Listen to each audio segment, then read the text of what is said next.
गिबियाव नोंथांमोन मिडियाखौ आङो क'क्राझार जिल्ला बर'माहारि फरायसा आफादनि जानानै गोसो गोरबोनिफ्राय गाहाम हामलायनाय जासिग्रोबाय। दिनै क'क्राझार जिल्ला बर'माहारि फरायसा आफादनि दैदेननायाव दतमा खोन्दोखौ जोङो दाफुंनानै लानो हाबाय। बेयाव गोबां इन्टेलेक्सुयेलफोर आरो लोगोसे गोबां दैदेनगिरिफोरनि साजेसननि गेजेरजों बे हाबाफारिखौ जों जिल्ला कमिटिया मावफुंनो हाबाय। दा बे दतमा खोन्दोआव गोबां कलेजनि स्टुडेन्टफोर, खाथि खाला ओनसोलनि देरफुनाय निउ जेनेरेसनफोर बाहागो लाफैदों आरो बनसुनि जानानै बिथांमोना गोख्रोङै खामानि मावनो थाखाय आगान सुरबोदों। बेखौ आरो जों बरायो। दा बेवहाय आफादगिरि महरै दायथ' मोनदों जोंलारि कुमार ब्रह्म बिथाङा आरो जेनेरेल सेक्रेटारि हिसाबै मोनदों प्रिथिराज ब्रह्म बिथाङा आरो स्पिकार हिसाबै दायथ' मोनदों देबियास बसुमतारी बिथाङा। लोगोसे भाइस प्रेसिडेन्टआव दङ अर्पन बसुमतारी, एसिस्टेन्ट जेनेरेल सेक्रेटारियाव दङ बुहुमसार ब्रह्म आरो अजित ब्रह्म आरो सेक्रेटारि बेवहाय दङ रिंसार ब्रह्म, करुणा ब्रह्म, मेरिना नार्जारी, कास्तुरि रानी ब्रह्म, कालसारेलाव दङ हुंकाराज ब्रह्म, इडुकेसनाव दङ अमृत नार्जारी। बिदिनो गोबां दंबावो, बे गोलाव जागोन आरो जोंजों माखासे लाइमोन सेंग्रा सिख्लाफ्रा फैदों, बेयो सैथो बाथ्रा। दा दिनैनि बे मिडियानि गेजेरजों नैबे खोथाखौ आङो बुंनो सानदों जे दिनैनि समाव जे ससियेल मिडियाया मोनसे इन्डिपेन्डेन्ट प्लेटफर्म, बेनि सायाव आं इसेबां बुंनो थाङाखै।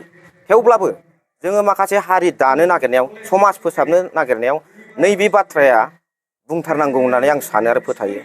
दा बर' माहारि फरायसा आफाद क'क्राझार जिल्लानिफ्राय बेखौ बुंनो सानदों आङो जे नैबे समाव जायफोर बिथांमोना ससियेल मिडिया सालायो, ससियेल मिडिया क्रिएटर, बिथांमोना नाना निथादि गावबा गाव देहानि बडि पार्टसफोरखौ लोंला जालायानो जाथों, हौवायानो जाथों, हिन्जावानो जाथों, जानला मोनला बेफोरबायदि मबाइलनि गेजेरजों फ्राय बारानिफ्राय बारा बे बुस्थुआ गुबुंले जागासिनो दङ। दा बेखौ बिथांमोना जाहाथे दा खालामथों। गोनांथि जायोबा जोङो जिल्ला कमिटिनिफ्राय माखासे थांखिफोर आजावनानै लानो गोनां जागोन बिनि एगेन्स्टआव। आरो बेजों लोगोसे नैबेखौबो आङो बुंनो सानदों दिनै समाजाव इमेज गोनां माखासे सुबुंफ्रा बा राजखान्थिनि फोथाराव इमेज गोनां माखासे सुबुंफ्रा, आन्दलनजों फैनाय, संग्रामजों फैनाय माखासे नेताफ्रा दिनै आवगायबोदों। हारियानियानो जा, राजखान्थियानो जा खामानि मावबाय थादों। बेवहाय माखासे ससियेल मिडिया क्रिएटर्स बिथांमोना मेम्स बानायनाय, फानि भिडिअ बानायनाय, बेवहाय जोंहा जेबो बुंनांगौ गैया। नाथाय बिथांमोननि मान सन्मानखौ नाया हसिया माखासे ससियेल मिडिया क्रिएटर्सफ्रा फिसा इडिट खालामनायनि गेजेरजों एथ' गोलाव समनिफ्राय खामायबोनाय मान सन्मानखौ सानसेनो आरो मोनसे भिडिअ आपल'ड खालामनायनि गेजेरजोंनो, इडिट खालामनायनि गेजेरजोंनो बिथांमोननि मान सन्मानखौ फोजोबनो आरो यां जेनेरेसना बेवहाय गोनो गोथो मोनो जे बिथांमोना थारैनो बेबादि माद नामा।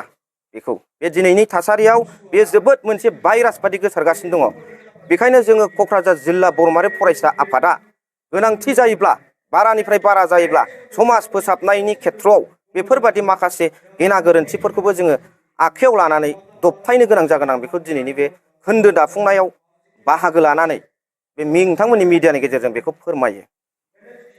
जिहेतु बनसु हिसाबै दा जों नुबाय थादों मोननै, जिहेतु ब्रिटेन बिथां दैदेननाय बनसुआ जिहेतु बङाइगाव जिल्ला दाफुंनाय, बे बिथिङाव नोंथांमोना गोबां खेब जाबाय बिथांखौ बादा होसेयाव जिहेतु बिथाङा मानियाखै, बे बिथिङाव मा फोरमायगोन?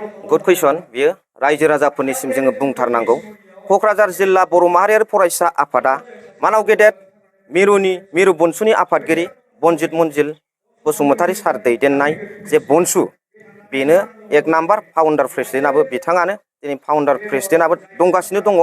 बेवहाय बिथांनि बिथोन बादि जों जिल्ला कमिटिया जों दङ। दिनै क'क्राझार जिल्ला हिसाबै, क'क्राझार जिल्ला बनसु हिसाबै जों दङ। जोंनि अनगायै बावहाय रावबो गैया, रावबो बनसु गैया। जोंनो बनसु, बनसुआ मोननै मोनथाम नङा, जोंनो बनसु। आरो गुबुन जुदि बनसु दङबा बियो 2 नाम्बार। जों दङ। आं जेनेरेल सेक्रेटारि, वाटसिं बसुमतारीया प्रेसिडेन्ट क'क्राझार जिल्ला बर' माहारि फरायसा आफादनि, लोगोसे बिसारा मुसाहारिया भाइस प्रेसिडेन्ट, अर्गेनाइजिं सेक्रेटारियाव दं सुकुमार बसुमतारी, मिथिराज ब्रह्म बिथांमोन दङ। गासिबो जों ग्रोम ग्रोम क'क्राझार जिल्लाखौ माखासे हाइ लेभेलसिम लांनो जोङो नाजागासिनो दं। सोलोंथाइ बिथिङाव जोङो दावगाहोनो जों नाजागासिनो दङ। जों खामानि मावनो, हारिनि बिथिङाव खामानि मावनो जोङो नाजागासिनो दङ।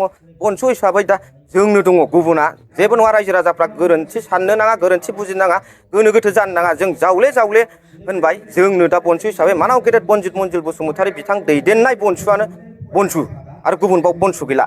लोगोसे जोङो सोलोंथाइनि खेथ्रआव दरफ्रोमबो गामिनिफ्राय जोङो सानै अफिसार गिदिर गिदिर IAS अफिसार ACS अफिसार जों दिरुननो हायो नामा एडभकेट दिल्लीयाव हाइकर्ट सुप्रिम कर्टआव मावहैनो हानाय जों बेफोरबादि प्रडाक्ट इयुन जोलैखौ खालामनो हायो नामा जों बेखौ सिन्था खालामनानै आवगायगासिनो दङ जोंनि थांखिया बे बर' हारिनि गेजेराव जोङो सोलोंथाइ हारखौ बांहोनानै जों देनांहाय मोनफ्रोमबो एडमिनिस्ट्रेटिभ ब्लकआव मोनफ्रोमबो डिपार्टमेन्टआवहाय जोङो कन्ट्रल खालामहैनो हानाय बर' हारिनि सुबुंफ्रा इयुन जोलैफ्रा रोंनानै रानानै अफिसार जानानै मोनफ्रोमबो एडमिनिस्ट्रेटिभ ब्लकखौ सालायहैनो हानाय जानांगौ बेखौ जोङो थांखि लागासिनो दङ आरो बेवहाय गुबुननि बे नांदेर नुंदेर सोरबा खामानि मावनाया बाव सोलिया जों गोराखा क'क्राझार जिल्ला बर' माहारि फरायसा आफादा जोंनो दं आरो गुबुन रावबो गैया।